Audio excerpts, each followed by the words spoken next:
ناظرین، آج ہم ڈینگی کے حوالے سے، بخار کے حوالے سے، ملیریا اور ڈینگی پھیلانے والے مچھر کے حوالے سے بات کریں گے۔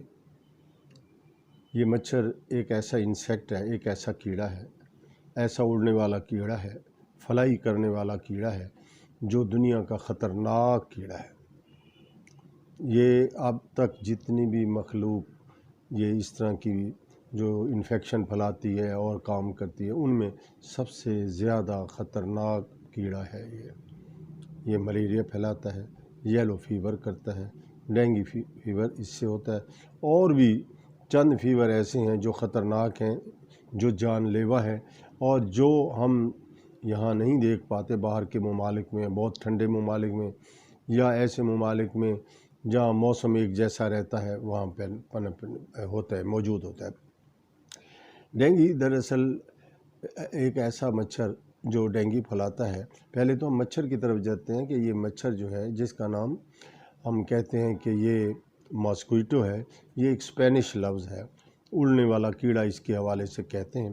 اس کا بنیادی ماسکو اور ایریٹے کو اس کا اسپینش میں لفظ موجود ہے، اس کو ملا کے پھر ماسکیٹو بنایا گیا، اور وہیں اسپینش میں سب سے پہلے یہ دریافت ہوا۔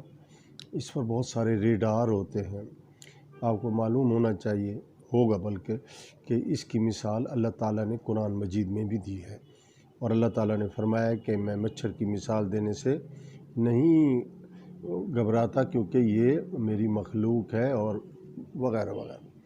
یہ وہ مچھر ہے جو بہت ساری بیماریاں پھیلاتا ہے، اپنے اپنے عہد کے تحت، اپنے اپنے معیار کے تحت، اپنی اپنی اسپیشی کے تحت، اپنے اپنے خاندان کے تحت۔ پہلے ملیریا ہوا کرتا تھا، پھر یلو فیور ہوا کرتا تھا۔ ملیریا کا پہلے کوئی علاج نہیں تھا، بندے مر جاتے تھے، پھر اس کا علاج دریافت ہوا، پھر یلو فیور کا علاج دریافت ہوا، پھر فلیریسس کا دریافت ہوا، پھر ڈینگی۔ یہ مچھر جو ہے کم و بیش تقریباً 30 سال حکمرانی کرنے کے بعد پھر اس کنٹرول میں آیا، اور پتہ چلا کہ اس کے ساتھ ہم کس طرح نبڑ سکتے ہیں، اور اس سے حاصل بخار جو ہے اسے ہم کیسے کر سکتے ہیں۔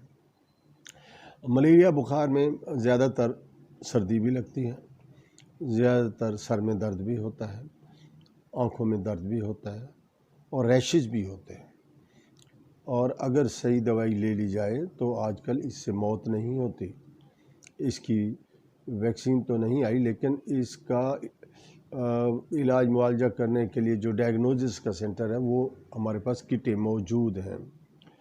اسی طرح ڈینگی کو جو بخار ہے، اس میں کچھ اضافے یہ ہو جاتے ہیں کہ سر درد کے ساتھ ساتھ آنکھوں پر دباؤ پڑتا ہے، سر میں درد کے ساتھ ساتھ منہ کا ذائقہ بدل جاتا ہے، بدن میں درد رہتا ہے، پٹھوں میں درد رہتا ہے، اور اگر یہ درد بڑھتا رہے تو ہڈیوں میں بھی شدید درد ہوتا ہے، ریشز ہوتے ہیں، آنکھیں سرخ ہو جاتی ہیں، اور یہ بخار اگر 6 سے 7 دن چلتا رہے تو پھر یہ ڈینگی کی کمپلیکیشن میں بھی چلا جاتا ہے۔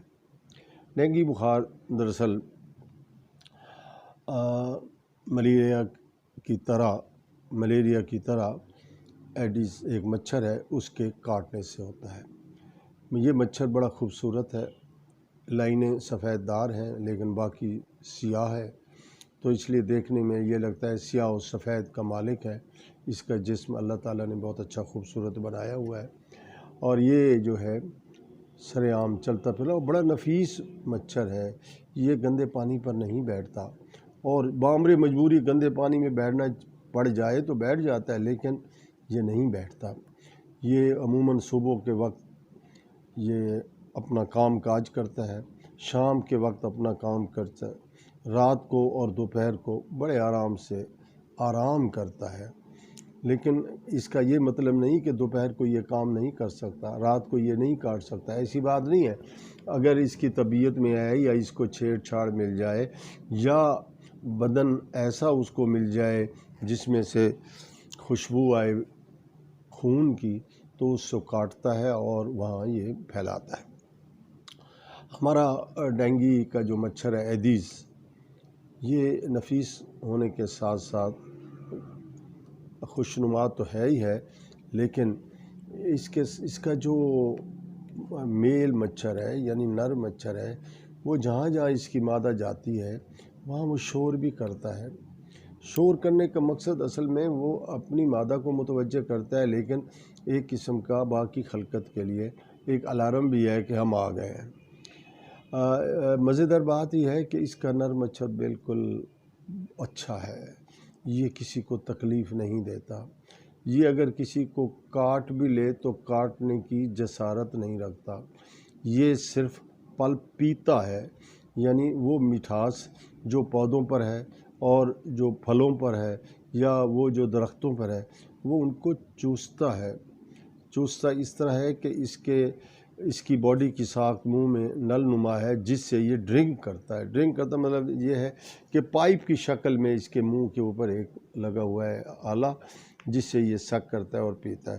تو یہ خون نہیں پیتا، خون نہیں پی سکتا، خون نہیں پیتا، لیکن اس کی جو مادہ ہے اس کو سک کرنے والی ایک نیڈل دی ہوئی ہے، وہ جو بدن کے اندر پنچ کرتی ہے سوئی کی طرح اور وہاں سے سک کرتی ہے۔ کہنے کا مقصد یہ ہے کہ فیمیل مادہ جو ہے وہ خون پیتی ہے اور میل جو ہے وہ خون نہیں پیتا، وہ عام پودوں سے چیزیں اپنی خوراک کی تلاش کرتا ہے۔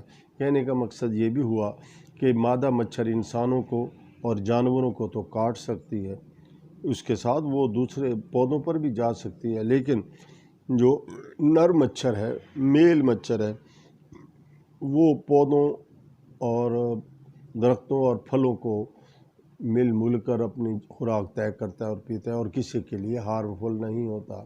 اور اچھی بات یہ ہے کہ اس کے کاٹنے سے کوئی ڈینگی کوئی ملیریا کچھ نہیں پڑتا۔ کیوں کہ اس کی سارے افزائش کی ذمہ داری فیمیل کی طرف ہوتی ہے۔ یہ صاف پانی میں انڈے دیتے ہیں اور یہ واحد ماسکیٹو ہے فیمیل یا مچھر جو بمبار کی طرح ایک ایک کر کے انڈا پھینکتے ہیں اور بیک وقت 7 یا 8 انڈے پھیلتے ہیں، پھر 200 تک چلے جاتے ہیں، اور ایک جو جوڑا ہے میل اور فیمیل مل کر ایک جوڑا ہزاروں کی تعداد میں اپنی فیملی کو بڑھاتے ہیں۔ میل مچھر تو 7-8 دن کے بعد مر جاتا ہے، لیکن فیمیل پھر بھی زندہ رہتی ہے اور وہ 1 مہینے تک چلتی پھرتی اور انڈے پیدا کرتی رہتی ہے۔ پھر اور فیمیل پیدا ہو جاتے ہیں، ان کی افزائش 10-12 دن کے بعد نئے لاروا اور پوپا، اور اس کے بعد یہ مارکیٹ میں آ جاتے ہیں اور اپنا کام شروع کر دیتے ہیں۔ یعنی ان کا لائف سپان میل کا تو ہفتے 1.5 کا ہے اور فیمیل کا مہینہ 1.5 کا ہے، اور اس کے بعد نئی پود تیار ہو جاتی ہے، نئی جنریشن ان کی تیار ہوتی ہے، وہ اب کام کرتے ہیں۔ یہ جو مچھر ہے یہ آرام پسند بھی ہے، صبح ڈیوٹی کر کے ریسٹ کرتا ہے، شام کی ڈیوٹی کر کے ریسٹ کرتا ہے، اور معتدل مزاج موسموں میں جہاں بارشیں زیادہ ہوں، یہاں پانی زیادہ اویلیبل ہو، وہاں پرورش پاتا ہے۔ ایک چائے کے چمچے جتنا پانی اگر ہے اس میں یہ پرورش پا لیتا ہے، وہاں لاروا بھی ہو جاتا ہے، اس کے انڈے بھی ہو جاتے ہیں وغیرہ وغیرہ۔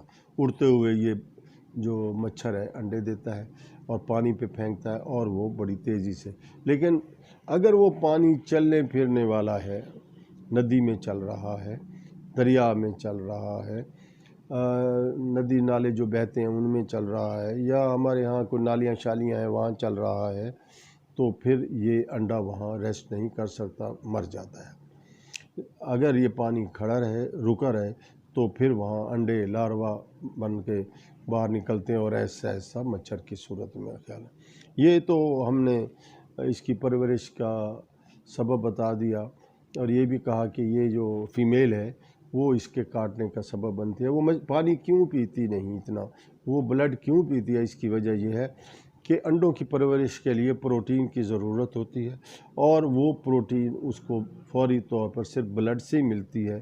چونکہ وہ بلڈ لے گی تو 3-4 دن میں وہ بلڈ اس کے لیے ایسی غذا کا سبب بنے گا جو اس کے انڈوں کی پرورش کرے گا۔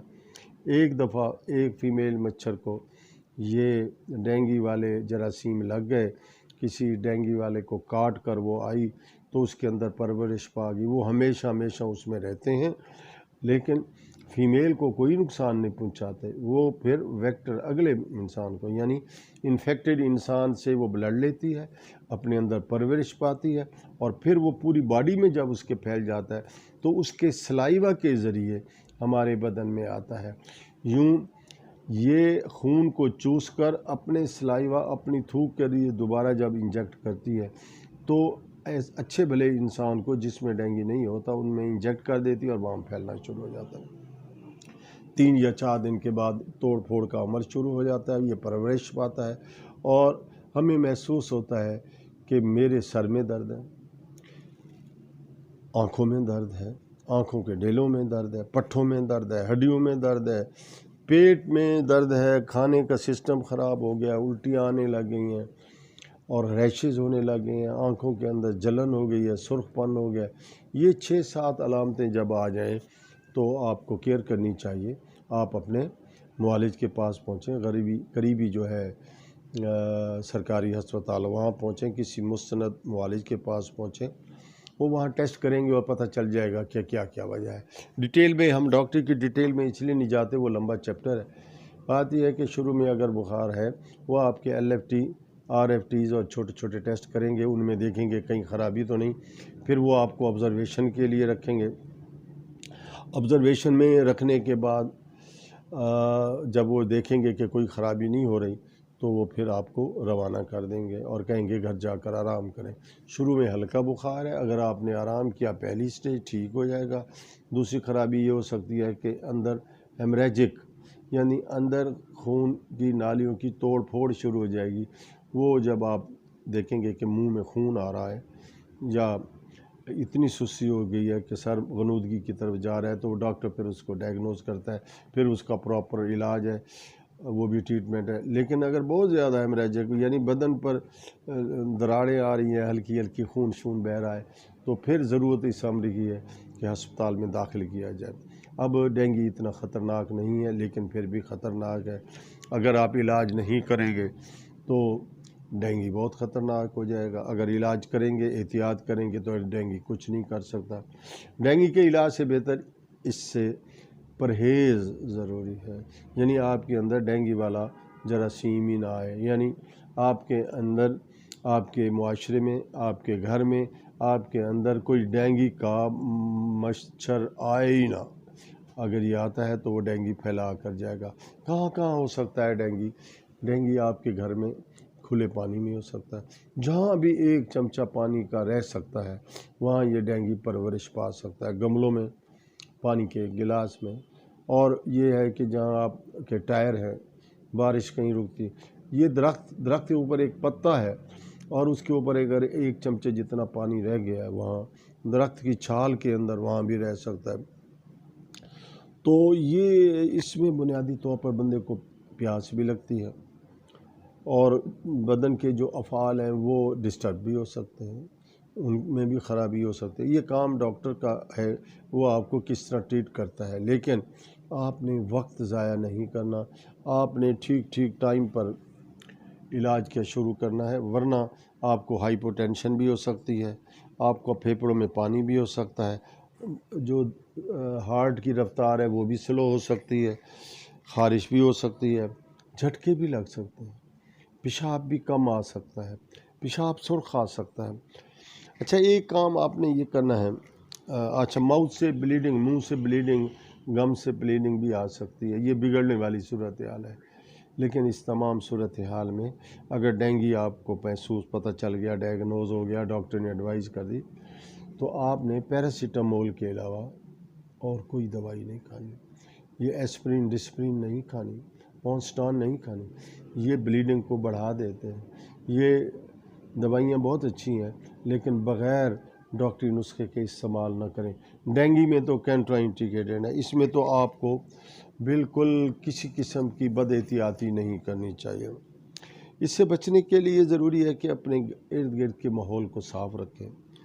آپ ضائع شدہ ڈبے ہوتے ہیں، ٹین کے گند ہوتا ہے جس کو آپ ڈسٹ بن بناتے ہیں، اس میں پانی چلا گیا تو ایک چمچہ پانی ہوا وہاں ہو جاتا ہے، پلاسٹک شاپر ہیں، فریج کے نیچے جو پانی کا ایک وہ ہوتا ہے وہاں چلے جا سکتے ہیں، اور ڈسپوزیبل کھانے کے جو برتن ہیں ان میں بھی ہو سکتا ہے۔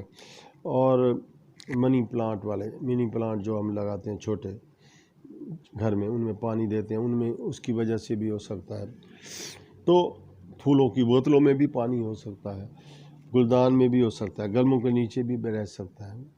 آپ کو پتہ بھی نہیں ہے، جوتی پڑی ہے نیچے، کوئی گڑھا ہے چھوٹا سا، وہاں پانی ہے۔ اکثر دیکھنے میں آیا ہے، جب ہم دیکھتے ہیں چیک کرتے ہیں تو وہاں مچھر نے اپنے انڈے دیے ہوئے ہوتے ہیں۔ کوشش کرنی چاہیے کہ ڈینگی سے احتیاط کرنے کے لیے، ڈینگی سے نجات حاصل کرنے کے لیے ہو جائے۔ نرسریاں، کباڑ خانے، زیر تعمیر عمارتیں اور ٹائروں کے گودام اس کی بہترین پرورش گاہ ہے۔ کوشش کریں کہ ہم اس سے دور دور رہیں اور اپنے آپ کو ڈینگی سے بچاتے رہیں۔ یہ خاص قسم کے مادہ مچھر سے ہوتا ہے۔ اس مچھر کی افزائش ہر مہینے بڑھتی رہتی ہے، کسی بھی موسم کا یہ محتاج نہیں۔ پھیلانے کے لیے ضروری ہے کہ ڈینگی والا کوئی آدمی سے ملے جس کو یہ کاٹے، اور اگر اس کو یہ کاٹ لیتا ہے اور کاٹ کر پھر کچھ دنوں کے بعد کسی صحت مند آدمی کو کاٹتا ہے تو اس کے لیے پھر یہ ڈینگی کا جو ہے بخار کا سبب بن جائے گا۔ اس بیماری میں کیا کرنا چاہیے؟ فروٹ وغیرہ زیادہ کھائیں، مشروب زیادہ پئیں، اور اگر آپ کو بخار ہو گیا ہے تو ڈاکٹر کی ہدایت پر عمل کریں۔ گھر پر آرام اس لیے ضروری ہے کہ فیٹیگ نہ ہو، مچھردانی کا استعمال کریں۔ مچھردانی کے استعمال سے کوئی بھی انفیکٹڈ مچھر آپ کو نہیں آئے گا، یا آپ کو اگر ہو گیا ہے تو آپ سے بائٹ کر کے وہ کسی اور جگہ پر نہیں جائے گا جس سے وہ مچھر کو پھیلانے کا، بیماری کو پھیلانے کا سبب بنے۔ تلف کرنے کا ذریعہ یہی ہے کہ آپ ڈینگی کا خاتمہ اس وقت ہو سکتا ہے جہاں افزائش کے جو ڈرم پڑے ہوئے ہیں، افزائش کے لیے پانی جمع ہوا ہوا ہے، ان کو ختم کیا جائے۔ صوفوں کے نیچے، دروازوں کے پیچھے، فریج کے نیچے، کہاں کا عام طور پر ہمارے ڈرائنگ روم کے ساتھ وہ جو ہوتے ہیں باتھ روم یا کمروں کے ساتھ باتھ روم، ان میں پانی میں کسی لوٹے میں پانی پڑا ہوتا ہے، کسی ڈرم میں تھوڑا سا پانی پڑا ہوتا ہے، تو اس کو اس طرح نہ رکھیں۔ ہاں، پرندوں کے لیے جو پانی آپ رکھتے ہیں اس کا بھی دھیان رہے، بہت زیادہ پانی نہ رکھیں اس موسم میں۔ پانی رکھیں، پی کر چلے جائیں، اڑ جائیں پھر، لیکن اگر وہ کھلا رہے اور چھاؤں اور یہ سسٹم آتا رہے، اس کا نقصان یہ ہوگا کہ وہاں وہ پرورش پائے گا۔ یوں ہم ڈینگی کی پرورش سے بچاؤ پا سکتے ہیں، ڈینگی کے بخار سے پرورش و اس سے دوری حاصل کر سکتے ہیں، ڈینگی کا بچاؤ کر سکتے ہیں۔ اس کا احتیاط کریں تو ڈینگی پھیل ہی نہیں سکتا۔ آئیے مل کر ملک و قوم کی خدمت کریں، اپنی نسل کی حفاظت کریں، اپنی حفاظت کریں، اپنی صحت کی حفاظت کریں۔ وما علینا الا البلاغ۔